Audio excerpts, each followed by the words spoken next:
Bonjour à tous, ravie de vous rencontrer pour ce nouveau podcast.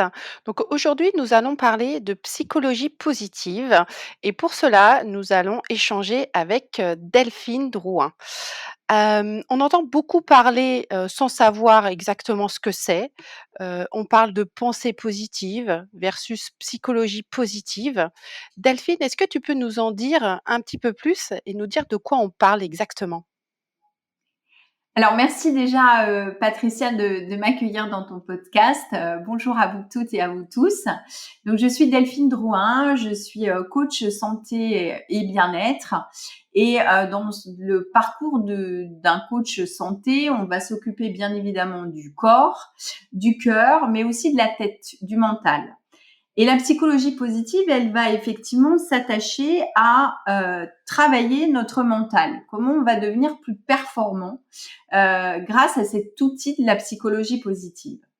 Alors, la psychologie positive, et tu le disais en introduction, on en entend beaucoup parler aujourd'hui, on l'oppose à la psychologie classique, à la pensée positive.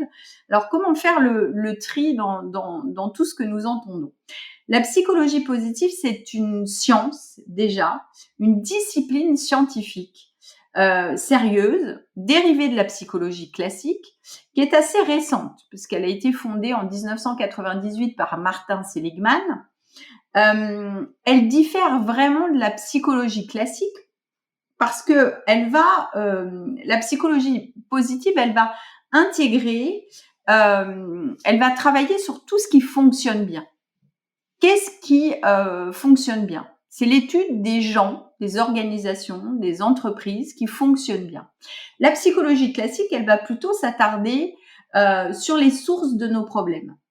Et la psychologie positive, en intégrant la santé et le bien-être des individus, ça va nous permettre d'être plus heureux. C'est ça la psychologie positive. Alors, une petite précision sur la pensée positive.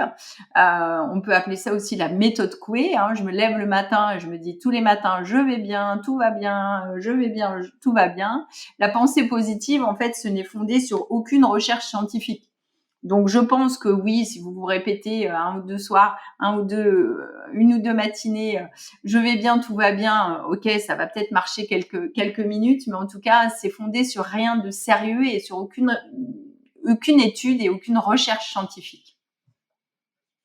Cela a l'air juste, magique cette démarche, Delphine. Y a-t-il des avantages, à les appliquer et notamment, comment est-ce qu'on peut l'appliquer au quotidien dans sa vie professionnelle? Alors oui, Patricia, effectivement, c'est quand on est en mode positif, puisque quand on travaille avec les outils de la psychologie positive, on va développer un mental, un état d'esprit positif. Quand on est en mode positif, notre cerveau, il est 31% plus productif. On améliore les ventes de 37%. Tout simplement parce que, et ça c'est scientifiquement prouvé, notre dopamine, elle va inonder notre système neuronal et elle va mettre en route nos fonctions d'apprentissage. Donc on va avoir comme avantage une capacité beaucoup plus grande à se connecter à la résilience. On va donc être plus performant, c'est ce que je te disais. On va entretenir des meilleures relations avec ses collaborateurs, ses collègues, sa famille. On va être capable de lâcher prise beaucoup plus facilement. Et on va être capable également de se connecter à nos émotions. Et nos émotions, elles ont un rôle évidemment extrêmement important puisqu'elles sont là pour nous dire quelque chose. Et aujourd'hui, on se coupe de toutes ces informations que nous donne le corps. J'écoute pas l'émotion qui est en train de monter en moi. J'essaye de la camoufler tant bien que mal. Mais du coup, comment je vais faire pour subvenir aux besoins de cette émotion, Derrière chaque émotion, il y a un besoin sous-jacent. Mais c'est un peu tout ça, la psychologie positive. C'est un peu tous ces avantages-là que la psychologie positive va nous permettre d'atteindre. Comment est-ce qu'on peut, l'expérimenter, comment est-ce qu'on peut expérimenter cette psychologie positive au quotidien? Et quelles en sont les applications? Alors, effectivement, la psychologie positive, ça demande effectivement un engagement de notre part. En fait, c'est un outil de développement personnel.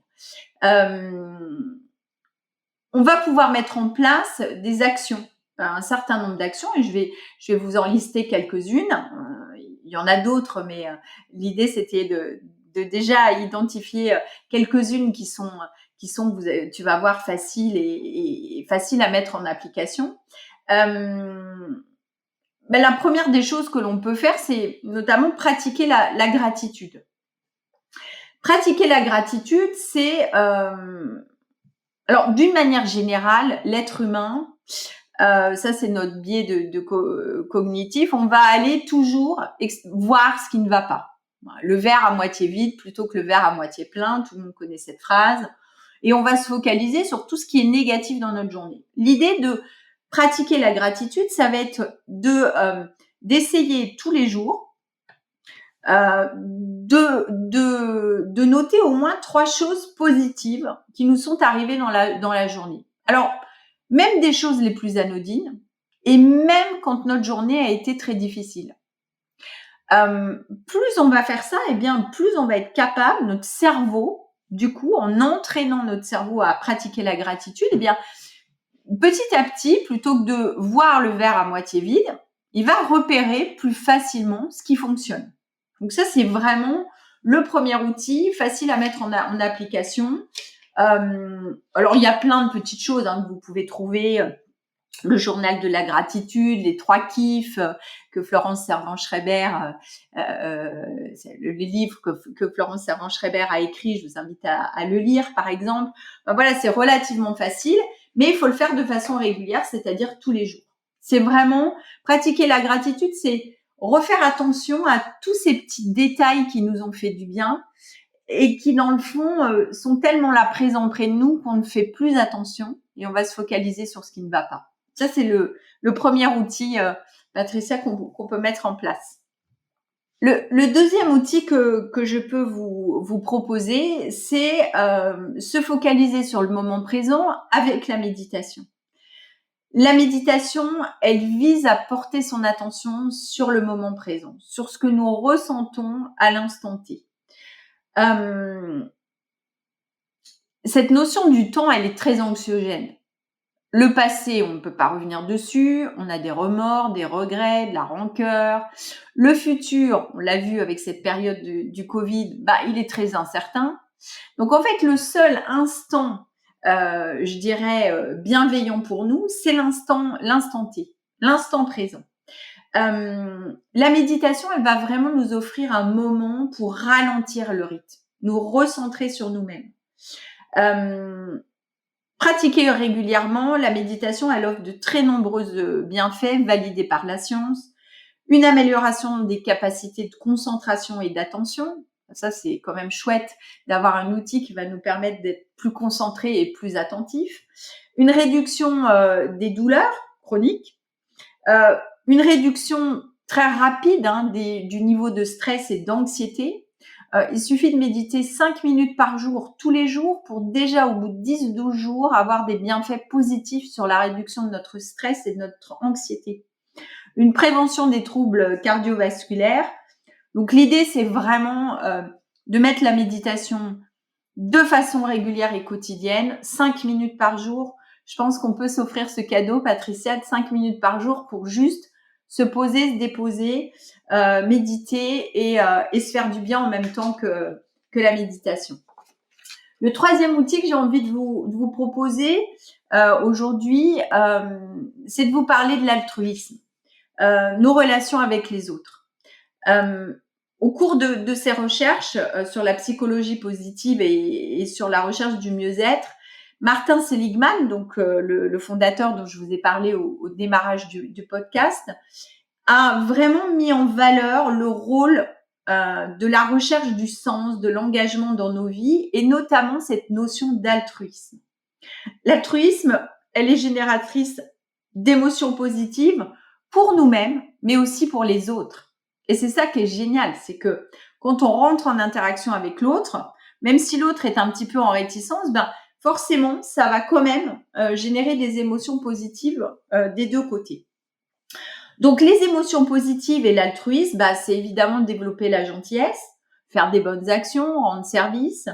C'est tout ce qui a attrait à l'intelligence sociale, être conscient de ses émotions, mais aussi de la motivation des autres, des émotions des autres, comprendre le comportement des gens, être doué ou en tout cas développer, parce que c'est des choses que l'on peut développer, notre capacité d'empathie et de compassion vis-à-vis des autres. Donc ça, l'altruisme, c'est vraiment un des outils centraux aussi de la psychologie positive. Alors, comment on le fait de façon très concrète?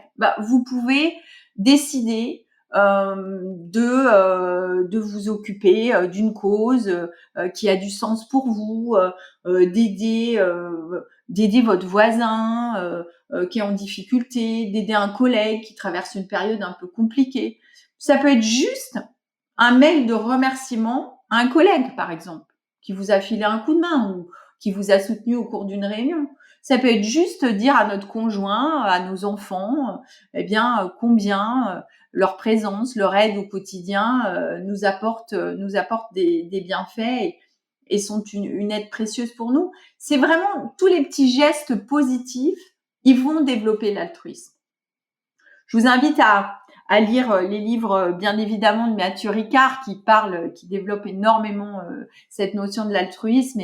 Et vraiment, on a tout à y gagner en étant dans une relation et un comportement humain qui se soucie d'autrui sans intérêt particulier, en fait. C'est vraiment ça l'altruisme.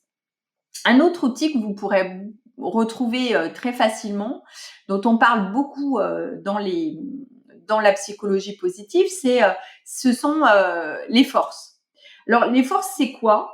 Un autre camarade de Martin Seligman, Alex Linley, qui a travaillé donc avec Martin sur la psychologie positive, ils se sont attachés à étudier ce qu'étaient que les forces versus les compétences, en fait. Les forces, c'est une capacité qui est préexistante chez nous. C'est une capacité de se comporter, de penser ou de ressentir qui est authentique, qui est énergisant pour nous, qui va nous permettre un fonctionnement optimal, un développement optimal et de la performance. Les forces, en fait, on pourrait utiliser le mot quelle est votre qualité, la qualité que vous développez depuis que vous êtes tout petit. Quand on parle de toi, Patricia, sûrement, il y a quelque chose de spontané qui vient pour parler de toi, et c'est quelque chose qui est là chez toi depuis toujours. Et ça, c'est la différence par rapport aux compétences. Les forces, on les a. Donc, c'est facile de les énergiser, de les activer, puisqu'on les a en nous.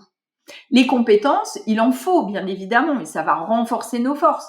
Mais nos compétences, ça s'acquiert au fil du temps. Donc, ça nous demande des efforts, c'est peut-être un peu plus compliqué.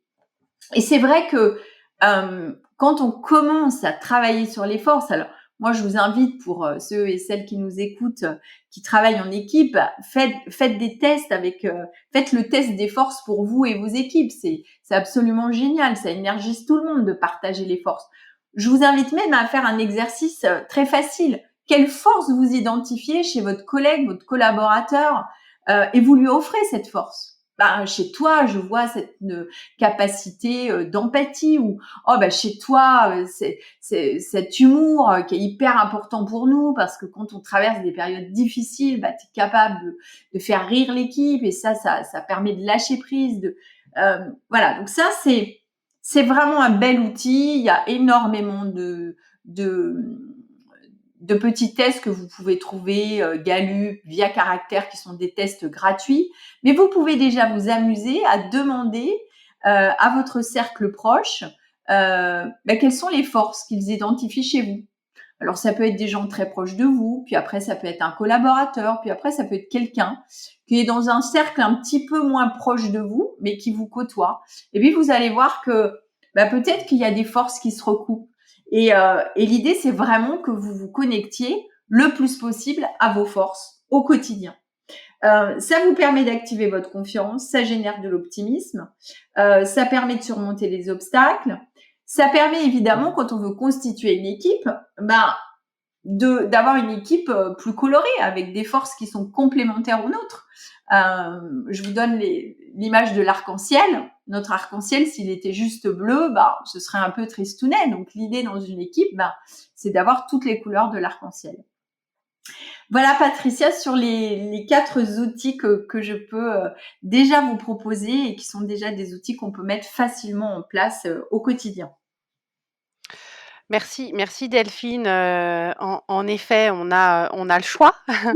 Mais si on devait en retenir un, parce que voilà, à mettre au quotidien, lequel est-ce que tu nous recommanderais? Alors, merci Patricia de ta réponse pertinente. J'ai envie de dire, peut-être essayer déjà de voir lequel vous semble le plus facile à mettre en place. Parce que c'est vrai que l'idée, c'est de pouvoir, c'est de pouvoir le faire tous les jours, vous l'avez compris. Bon, évidemment, moi, mon petit coup de cœur et l'outil qui m'accompagne depuis plus de 13 ans, hein, que j'ai mis en place suite à une période de ma vie très compliquée, c'est la méditation. La méditation de pleine conscience, pour moi, c'est l'outil. Euh, ouais, c'est le numéro 1 de notre couteau suisse, quoi. C'est facile. Il y a plein de petites applications qui peuvent nous aider. Ça demande juste 5 minutes par jour. On voit des résultats très rapides, donc c'est motivant.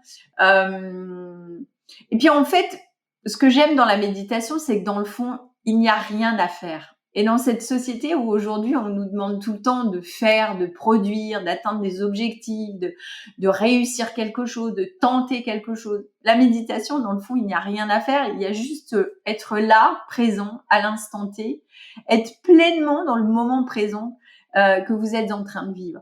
Alors, vous n'êtes pas obligé de méditer assis en posture de lotus. Vous pouvez tout à fait décider, par exemple, que le matin, lorsque vous prenez votre douche, bah, vous êtes pleinement dans ce moment, avec vous essayez de percevoir les sensations de l'eau chaude, de l'eau froide, de l'eau un peu plus, d'un jet d'eau un peu plus fort, d'un jet d'eau un peu plus froid. Quelles sont les sensations que vous ressentez? Déjà, là, c'est de la méditation de pleine conscience. Vous vous reconnectez à vous-même, à vos sensations et vous êtes pleinement dans ce moment présent. Et c'est vrai aujourd'hui, Patricia, que on s'aperçoit qu'on n'est jamais dans le moment présent. On est en train de lire un mail, on regarde notre téléphone, en même temps, on pense déjà à ce qu'on va devoir faire dans une demi-heure. Donc, ça, c'est très anxiogène. Et la méditation de pleine conscience, elle va vous apporter très, très vite des bienfaits. Donc, moi, c'est vraiment ce que je vous recommande comme premier outil, mais je vous invite vraiment à expérimenter les autres parce ils sont super aussi. Alors, je te rejoins, hein, sur la méditation. J'avoue que, la gratitude me tente pas mal, donc je vais la tester dès ce soir. Merci beaucoup Delphine. En fait, moi, je me sens déjà beaucoup mieux suite à ce moment passé, en ta compagnie. C'est comme un shoot, d'endorphine. Alors, je comprends bien qu'il faut néanmoins, comme tu le disais, pratiquer quotidiennement pour que cela fonctionne, en fait. Oui, alors merci Patricia, moi aussi, tu vois, j'ai passé un très bon moment avec toi. On est typiquement dans, tu vois, l'altruisme, l'échange, dans la bienveillance. Donc, ça nous a fait du bien toutes les deux. J'espère que ça fera du bien à tous ceux et toutes celles qui nous écoutent. Oui, Patricia, alors c'est sûr que c'est pas magique.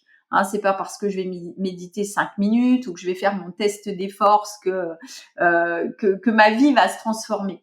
Ça fonctionne, c'est simple, c'est validé par la science, mais ça demande de l'entraînement. Et ça demande de l'entraînement quotidien. Alors, je vais vous faire un parallèle avec le sport parce que, ça viendrait pas à l'idée d'un marathonien de se lancer dans le marathon de New York sans s'être préparé, par exemple, à ce marathon. Eh bien, c'est exactement la même chose. Euh, Notre cerveau, il est capable de se muscler.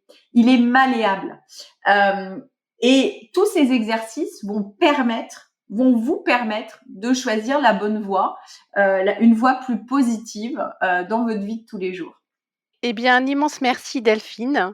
Mille merci pour, toutes ces, explications. J'ai une très nette, meilleure connaissance de ce qu'est la psychologie positive maintenant. Je te remercie et je te dis à très bientôt.